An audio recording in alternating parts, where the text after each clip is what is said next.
అందరికీ హాయ్ అండి. Welcome back to our channel. ఈరోజు మన వీడియోలో మన ఇంట్లో ఉండే కూరగాయలతోటే బొంబాయి రవ్వ ఉప్మా ఎలా చేయాలో చూద్దాము.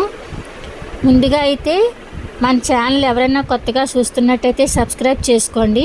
వీడియో నచ్చితే లైక్ చేయండి. స్టవ్ వెలిగించి బాండీ పెట్టి బాండీ వేడెక్కిన తర్వాత ఒక కప్పు బొంబాయి రవ్వ అయితే తీసుకొని వేపుకొని పక్కన పెట్టుకోవాలి. తర్వాత బంగాళదుంపలు, టమాటాలు, ఉల్లిపాయలు, పచ్చిమిర్చి, అల్లం, కరివేపాకు రెడీ చేసుకొని స్టవ్ వెలిగించి బాండీ పెట్టుకొని ఆయిల్ వేసుకొని తాలింపు గింజలు, ఉల్లిపాయ ముక్కలు, క్యారెట్ ముక్కలు, టమాటా ముక్కలు, బంగాళదుంప ముక్కలు అన్నీ వేసుకొని కాస్త వేగిన తర్వాత సరిపడా సాల్ట్ అయితే వేసుకోవాలి.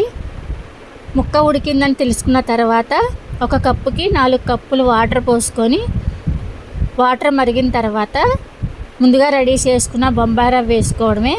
దింపేటప్పుడు కాస్త నెయ్యి వేసుకుంటే సరిపోతుంది.